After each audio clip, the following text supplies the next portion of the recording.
Salam orang-orang terbahagia di dunia. Topik kita kali ini adalah kompetensi.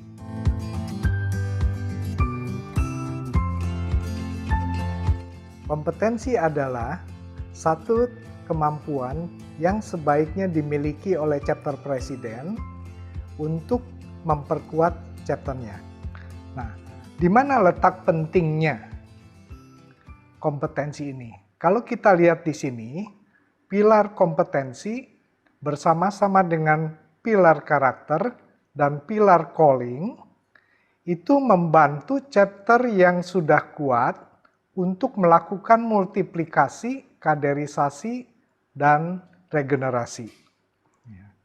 Nah, kalau kita lihat di tabel ini, maka kita lihat sebenarnya pilar kompetensi adalah materi suplemen, materi tambahan kepada materi utama, yaitu membangun chapter yang kuat dan berdampak.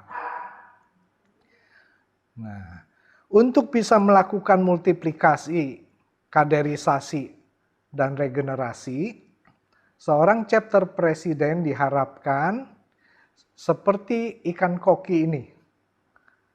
Ikan koki ini bisa melompat dari kolam yang kecil menjadi kolam yang besar.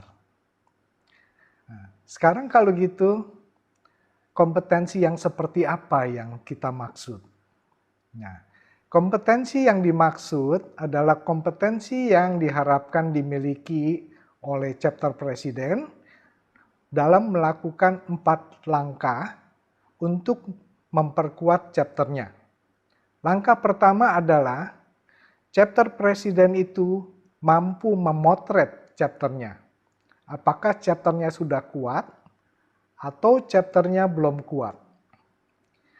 Apabila chapter presiden sudah mengetahui bahwa chapternya belum kuat, maka langkah kedua adalah mencari apa akar masalahnya.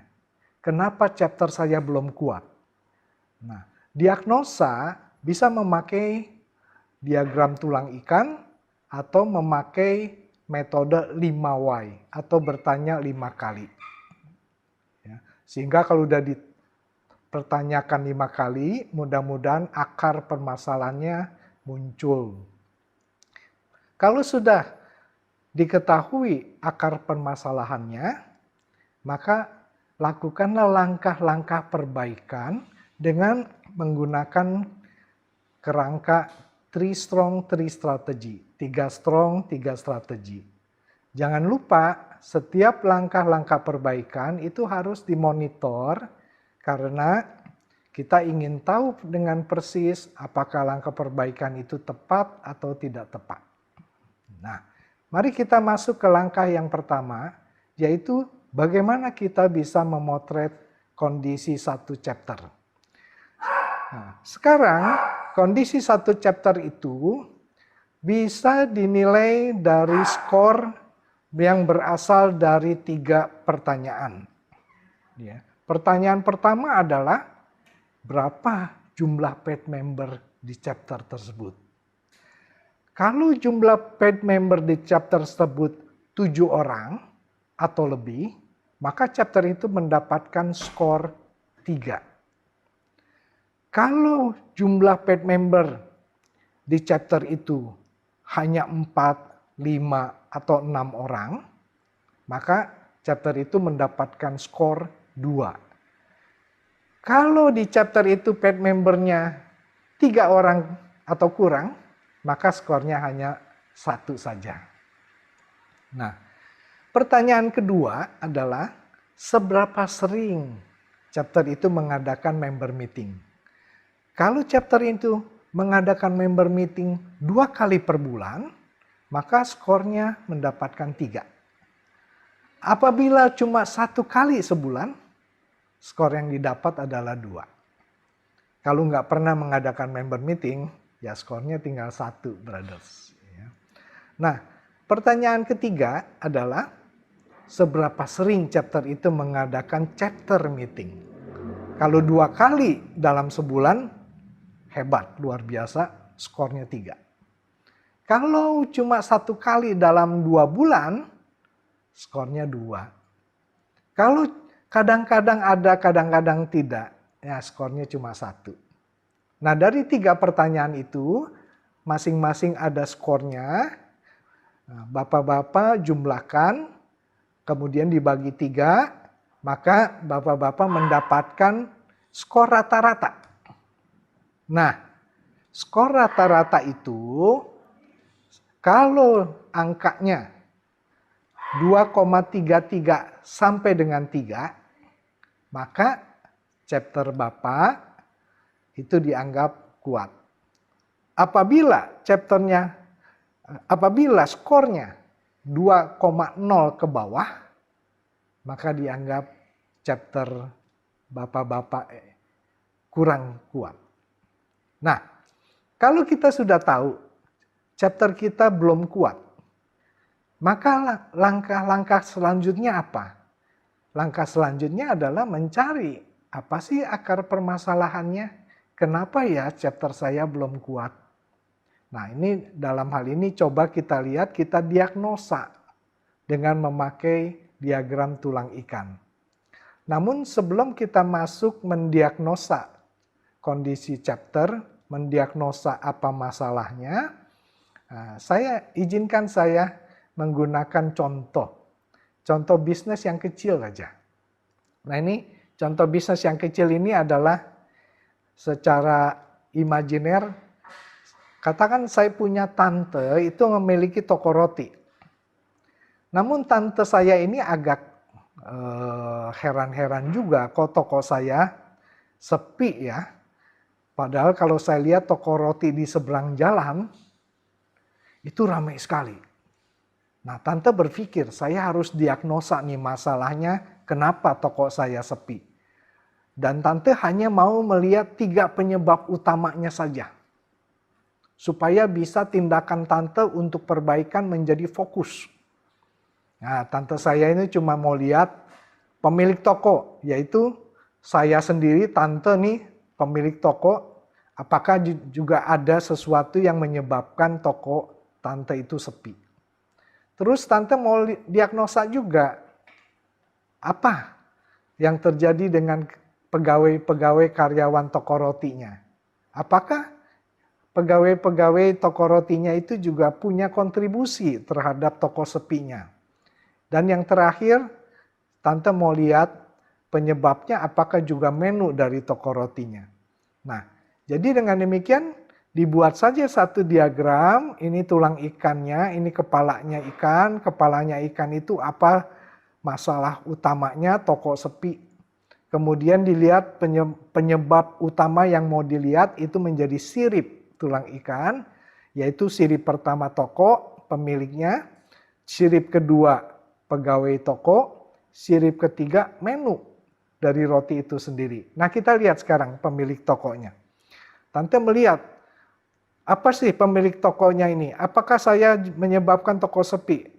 Nah, setelah ditanya kepada pelanggan, kepada pegawai, ternyata iya, tante saya melihat bahwa tante saya itu kurang ramah dalam menghadapi pelanggan.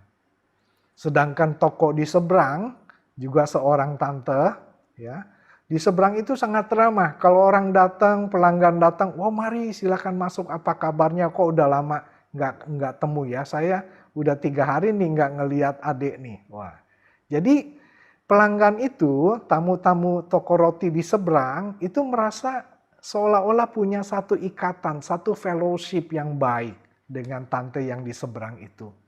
Dan fellowship yang baik itu tidak terbentuk di toko roti tante saya. Oh, berarti tante tahu itu masalahnya. Berarti nanti tante akan mencari langkah perbaikan bagaimana supaya bisa meningkatkan fellowship antara tante, si pemilik toko, dengan pelanggan. Terus tante mau lihat nih, pegawainya gimana nih? Oh, ternyata pegawainya itu kurang perhatian.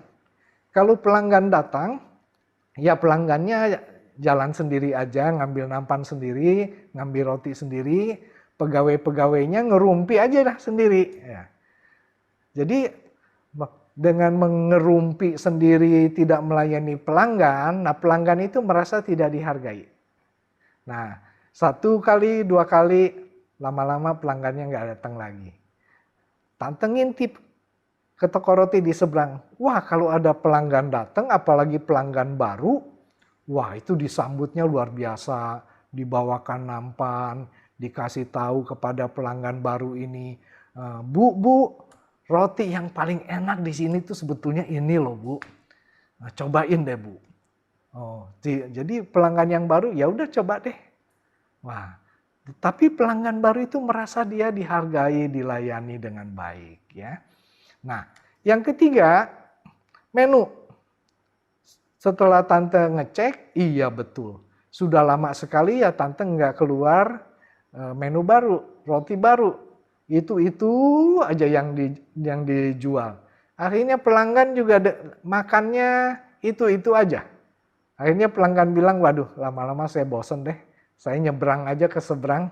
Di seberang itu ternyata si tante di seberang itu tiap bulan keluar menu baru.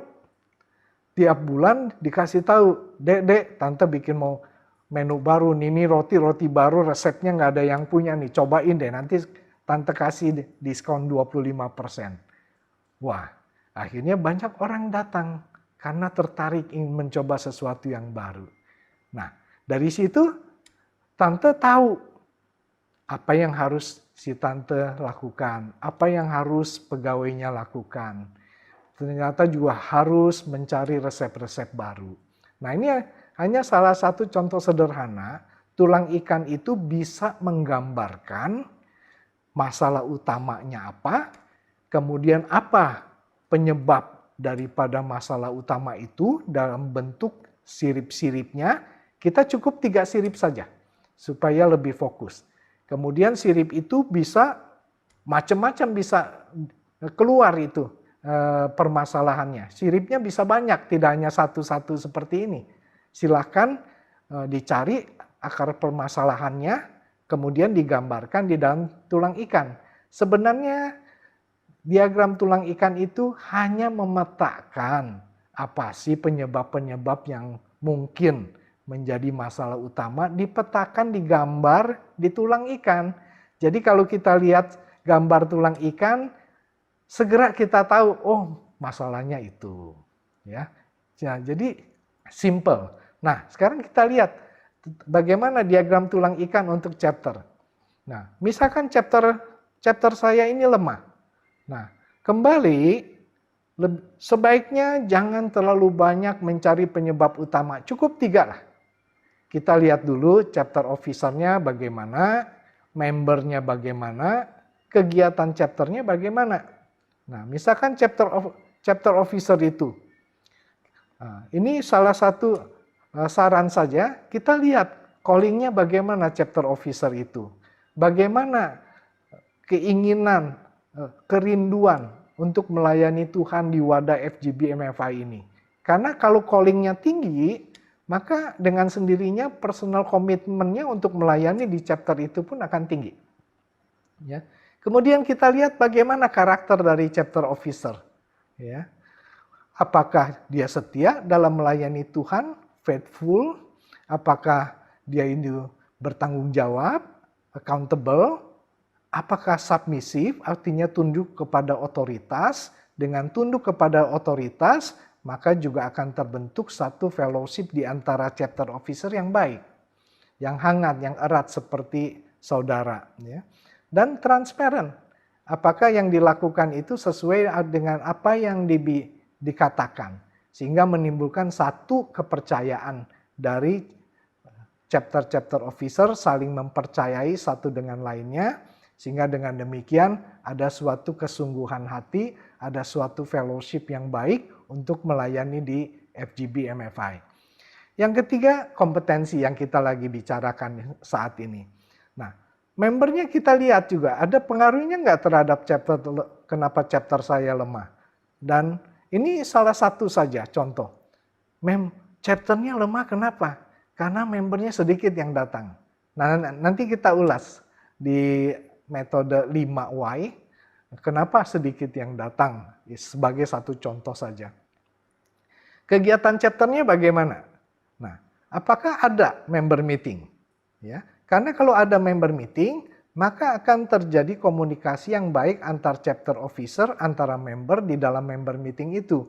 Di dalam member itu mereka bisa saling mendoakan, bisa lakukan pemuridan, bisa sharing, firman juga bisa sharing pengalaman pribadi, sehingga dengan demikian ada suatu fellowship yang baik. Ya. Dan apakah ada pemuridan TNT di dalam chapter tersebut? Karena kalau tidak ada TNT, maka member yang baru datang, kemudian dia tidak jelas, ya, buat apa saya ikut kegiatan seperti ini ya di sini. 1-2 kali oke lah, happy-happy makan-makan. Tapi setelah itu dia bosan, akhirnya dia pergi. Tapi kalau dia bisa menangkap visi FGB MFI, dan dia tergerak, terpanggil untuk melayani di wadah ini, maka dia akan tetap tinggal menjadi member di chapter brother semua. Ya.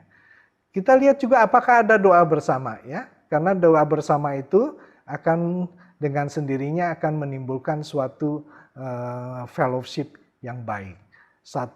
Satu perasaan ingin saling membantu, ingin saling mendoakan, ingin memberikan sesuatu yang memberikan satu yang bisa berbuah bagi rekan-rekan yang lain, ya.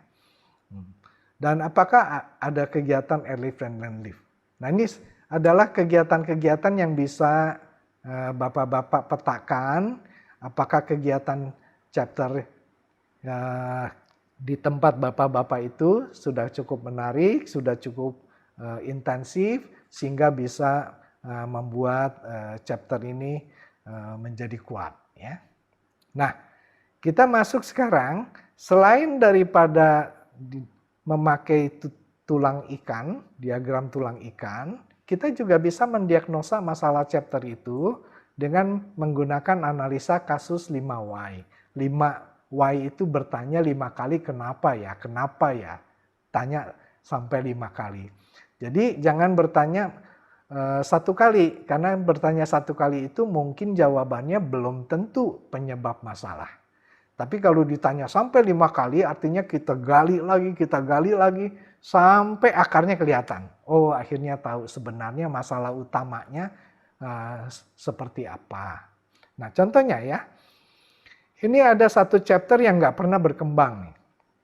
Ya, kemudian kita gunakan metode bertanya 5 kali, kita tanya pertama kali nih, kenapa ya chapternya mandek? Keluarlah jawabannya. CP-nya nggak terbeban, cuek. Nah, kita jangan berhenti sampai sini. Kita tanya lagi, kita kejar lagi. CP-nya nggak terbeban, cuek. Kenapa ya? Oh, muncul lagi jawaban kedua. Habis dipilih, nggak ada calon lain, cuman dia satu-satunya. Nah, itu jawaban yang kedua. Kejar lagi, pertanyaan yang ketiga. Kok nggak ada calon lain? Kenapa? Nah, keluarlah jawaban yang ketiga. Takut nombok sih. Tiap kali ada chapter meeting, minus. Nah, kita tanya lagi. Loh, kok bisa meetingnya tekor melulu gitu ya? Oh, habis yang hadir cuma 5-6 orang aja sih, bagaimana nggak nombok gitu. Nah, tanya lagi. Sampai kelima nih. Kenapa yang datang sepi? Oh, muncullah satu jawaban yang kelima. Acaranya bosen, pembicaranya kurang menarik. Jadi satu persatu member itu nggak datang lagi. Habis pembicaranya kurang menarik, terus dia lagi, ya pada cabut deh semuanya. Nah, kalau kita sudah dapat itu akar permasalahannya, maka solusinya menjadi lebih jelas, menjadi lebih fokus. Yaitu, ya perbaiki mutu pembicaranya, carilah pembicara-pembicara yang bervariasi, yang menarik, yang membawakannya juga bisa membawakan suatu fellowship yang baik, satu kedekatan dengan hubungan kedekatan dengan Tuhan, dan disarankan dari 5 pembicara, 4 pembicara itu orang awam dari marketplace, yang mengenal full gospel, ya. Sehingga dengan demikian waktu dia memberikan waktu dia menjadi pembicara, maka yang dibicarakan itu adalah hal-hal yang para member langsung nangkep. Oh iya, saya juga mengalami hal yang serupa tuh Pak waktu itu. Saya juga kesulitan waktu itu sama kayak Bapak. Jadi sekarang saya tahu ya, Bapak kasih firman, kasih apa yang menguatkan saya pada saat saya mengalami masalah itu. Nah ini yang dinamakan kita bertanya 5 kali sehingga kita menemukan akar masalah, sehingga dengan demikian langkah perbaikannya pun akan menjadi fokus. Nah saran saya adalah dalam usaha mencari penyebab masalah, ya, masalah utama, cari jangan banyak-banyak. Kalau dipetakan di dalam tulang ikan, mungkin bisa muncul 20-30 sirip.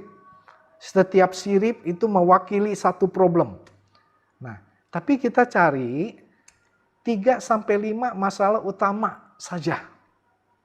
Ya, yang utama saja. Sehingga 3-5 utama itu kita bisa membuat program juga tidak terlalu banyak, tapi program 3-5 saja, tapi fokus. Dan kita yakin kalau masalah itu sudah di-solve, dipecahkan, karena itu masalah utama, maka hasilnya pun akan efektif. Ya. Nah, dengan demikian, para brothers, kita sudah berbicara langkah pertama itu bagaimana chapter presiden memotret chapternya. Tadi sudah ada tabel kriterianya. Kemudian kalau sudah diketahui permasalahannya, maka chapter presiden itu bisa mencari apa sih masalahnya. Bisa memakai diagram tulang ikan, bisa bertanya 5 kali. Dan kalau sudah tahu masalahnya apa, maka lakukanlah program perbaikan. Ya, gunakan saja kerangka 3 strong 3 strategy. Nah, kalau sudah tahu, sudah lakukan program perbaikan, mohon diingat, harus dimonitor. Karena siapa tahu di tengah jalan, program perbaikan itu menjadi tidak cocok lagi. Jadi harus dirubah lagi, harus dimodifikasi lagi. Supaya dengan demikian ada satu perbaikan yang berkesinambungan, supaya hasil dari langkah perbaikan ini efektif. Nah, kita lihat sekarang langkah perbaikan itu mengikuti kerangka besarnya itu yang namanya 3 strong 3 strategy. Artinya apa? Artinya adalah kita percaya kalau di dalam chapter itu ada 3 strong, ada 3 kekuatan, mestinya chapter itu akan kuat. Nah, apa sih yang strong pertama? Yaitu prayer. Bahwa di dalam chapter itu adakah kegiatan doa? Kegiatan yang saling mendoakan. Doa yang kemudian menumbuhkan intimacy dengan Tuhan.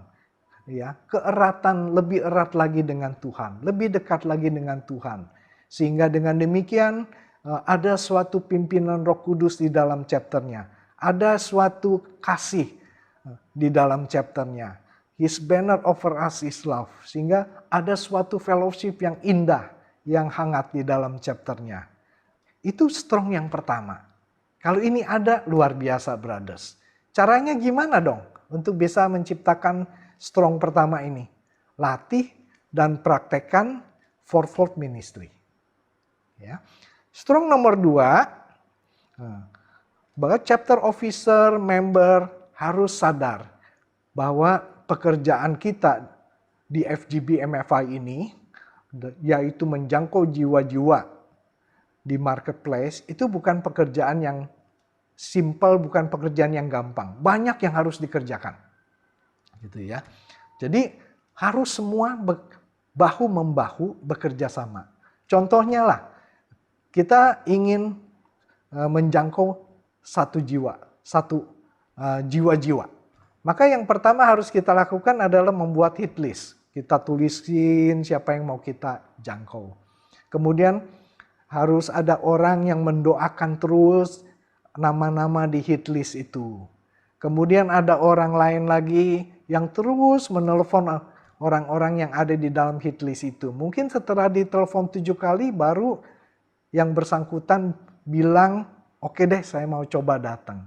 Nah kalau dia pertama kali datang harus ada lagi orang yang menyambutnya, yang membawanya ke meja masing-masing, kemudian diperkenalkan. Kalau dia sudah masuk, nah apakah datang lagi untuk kedua kali? Nah itu juga pekerjaan lagi, ditelepon lagi. Kalau dia sudah mulai nyaman di Full Gospel, harus diadakan pemuridan, harus diadakan TNT supaya dia yakin, oh visi saya di FGB Merah itu demikian. Saya tahu kenapa saya harus ada di wadah ini. Ya, kalau dia tidak jelas kenapa dia harus ada di FGB MFI, setelah beberapa kali dia bingung sendiri, saya ngapain di sini ya? Cuman makan-makan aja sih enak, tapi lama-lama bosen. Dia pergi juga ya. Jadi kerjaan kita ini dalam menjangkau jiwa-jiwa itu banyak sekali yang tidak bisa dilakukan oleh 1-2 orang. Tidak ada yang namanya Superman di sini. Jadi harus dilakukan secara teamwork ya. Nah, bagaimana supaya teamwork itu terjadi? Bangunlah fellowship di antara chapter officer dan member dengan baik ya. Strong yang ketiga adalah leadership, yaitu kita harus tingkatkan kepemimpinan dari para chapter officer. Caranya bagaimana? Kita tingkatkanlah 3C-nya. Kita tingkatkanlah calling-nya. Kita tingkatkanlah kompetensinya. Kita tingkatkan juga karakternya. Nah itu adalah secara garis besar bagaimana langkah-langkah perbaikan dengan melihat kerangka 3 strong 3 strategy. Ya. Kalau ini dilakukan, kalau chapter brothers punya 3 strong, wah chapter brother itu pasti akan kuat ya. Jadi kita sudah bicara tadi, sudah bagaimana memotret chapter saya, kondisinya gimana sudah bisa, kemudian menganalisa masalahnya apa pakai diagram tulang ikan 5Y, oke. Udah melakukan program perbaikan, yang terakhir jangan lupa dimonitor saja, direview saja. Apakah langkah-langkah perbaikan itu sudah tepat atau tidak. Nah, kira-kira brother semua selamat. Brother semua sudah punya kompetensi untuk mendiagnosa chapter Anda dan mampu membuat rencana perbaikan. Terima kasih. God bless. Tuhan memberkati.